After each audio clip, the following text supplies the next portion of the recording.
You're not 19 anymore, and years at a desk have done more damage than you think.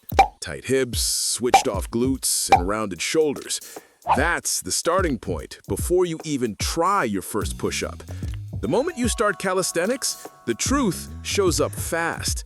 Squats feel stiff, push-ups creak like rusty hinges. Not because you're weak, but because you've been stuck in one position for a decade.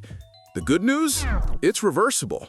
With a few months of consistent training, your hips unlock, your posture lifts, and muscles you forgot existed wake up. Mobility shoots through the roof, if you stick with it.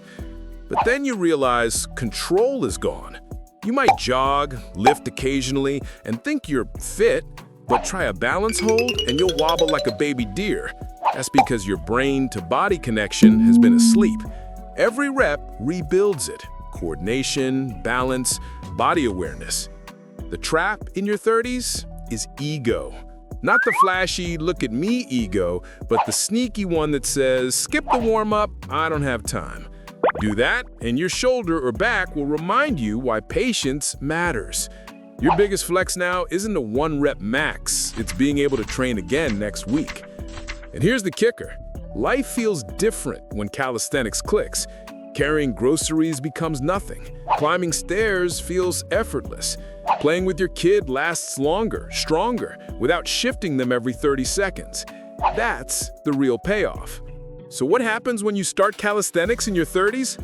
First, your body reveals the damage of sitting. Then, you rebuild strength, control, and mobility.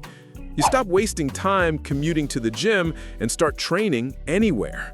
And slowly, life just gets easier. Your 30s aren't a setback. They're when you finally build strength that actually matters. Now go train smart.